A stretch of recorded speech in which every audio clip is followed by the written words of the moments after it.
Vamos falar também agora da Crispin Porter, que é aí, pra mim, o Inouye também comentou comigo que para ele é uma das agências que ele mais admira. Eu também gosto muito porque ela já está fazendo, ela tem esse modelo diferenciado há muitos anos. Se não me engano, ela já está há 20 anos aí no mercado. E ela é grande, isso até demonstra o que você falou, que assim, é a qualidade criativa que demonstra que a agência é uma hot shop, não o tamanho, porque a gente vê algumas mas pessoas, isso é a ideia central mesmo, algumas né? pessoas falam, o modelo dela, porque algumas pessoas falam assim, nossa agência é uma hot shop e tal, tem 25 funcionários, mas não é.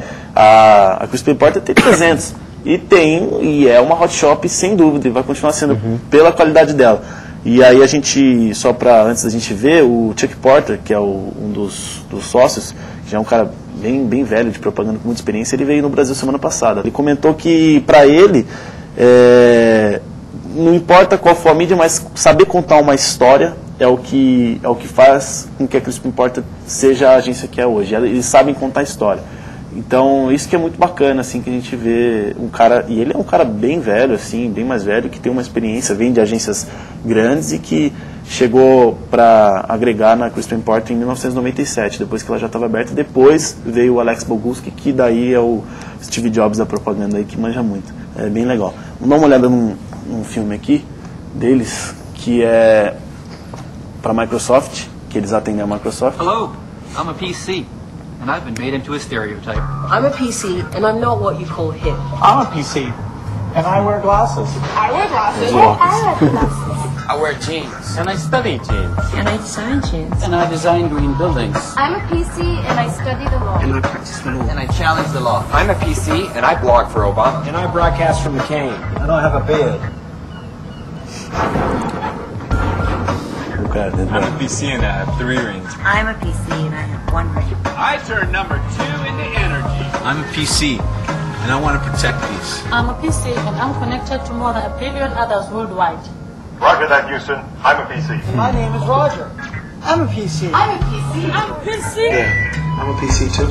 I'm a PC and a human being.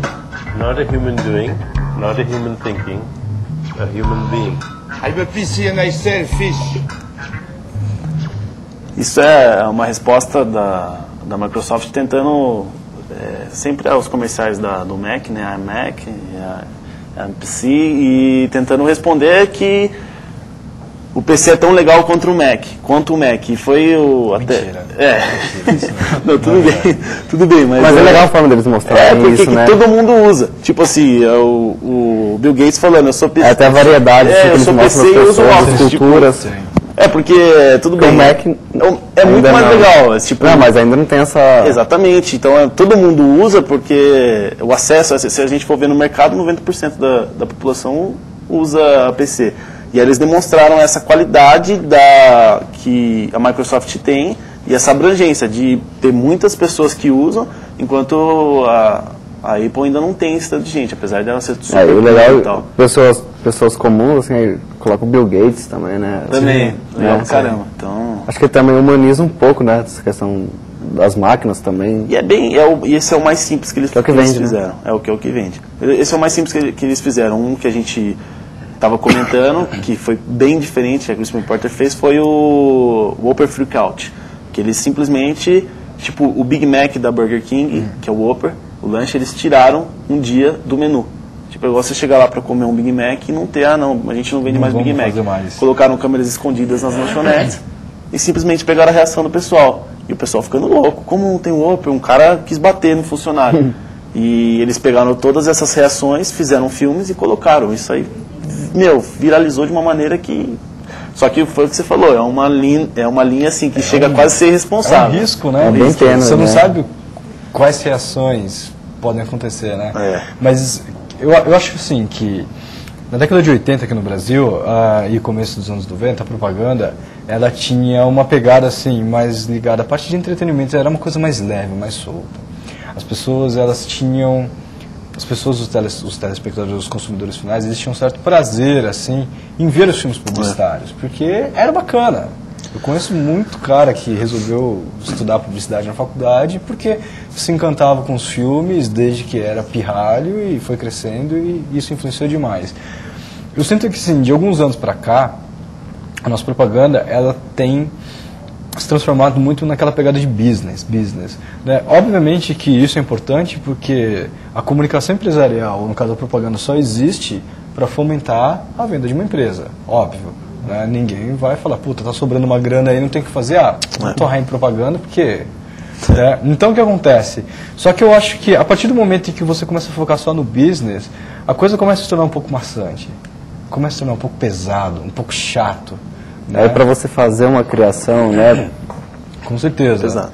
Né? O resultado não sai como você quer. Exatamente. E é muito louco porque, além do resultado muitas vezes não sair como você quer, não sai como o consumidor gostaria de ver na TV, ou na internet, no jornal, na revista. Eu lembro que nos anos 90 e tal, quando o Nizam começou a aparecer como Força Maior pela DM9, ele tinha algumas peças assim, com umas putas sacadas, assim, uma redação com umas putas sacadas, que eu sinto falta hoje, como o Washington também tinha, e que eu sinto falta hoje. Então eu sinto que isso acaba, de uma certa maneira, modificando um pouco as características gerais da propaganda brasileira. Só abrindo um pouquinho, assim, talvez é interessante fazer uma marcação, é a simplicidade, né, que geralmente envolve esses vídeos, né, e você vê que nem sempre é uma grande produção, mas é uma ideia, é a ideia, mas sem uma grande produção. Sim. Sabe que o Washington Oliveto falou lá, né? Até eu postei no blog que eu consegui ir lá no Wave Festival, foi super legal, tive uma palestra, o Bruno vai dar risada. Não, tudo bem, pode falar. Tive uma palestra seu amigo. Com o Marcos Cencel, daí o Washington Oliveto foi, mas no final ele falou, no começo, ele falou justamente isso, ele falou que no Brasil, porque eu fiz uma pergunta parecida com essa, ele falou que no Brasil a maneira de fazer propaganda está se escondendo atrás do que a produção pode fazer. Então, vamos supor que a computação gráfica pode fazer coisas sensacionais. O que ele falou que é muito bom, porque a gente pode fazer muita coisa hoje em dia, colocar uma plateia onde não existe, enfim, as possibilidades são infinitas, mas a publicidade brasileira está se escondendo atrás dessa potência de produção, como a gente vê lá fora, que os caras com simplicidade fazem um produto que você para ver assim, e que é muito mais simples e que às vezes com uma tomada só os caras fazem, entendeu? Tipo essa aqui da Taxi, que é uma outra hot shop lá do Canadá. Do Canadá, exatamente. Hey Tom. Morning. You're looking good. You been working out? No, but I've been. Isso é clássico. Daí, são 3 tomadas. Bravo. Muito louco, porque é pro Viagra. E, meu, Isso foi lançamento? Não lembro se foi lançamento. Eu sei que, puta, é muito louco, velho. Muito engraçado, velho. Até essa divisão das agências, cuidando só de criação, até pode retomar um pouco isso, da sacada, né? Porque a agência é só para aquilo, então vai estar todo mundo trabalhando pensando naquilo.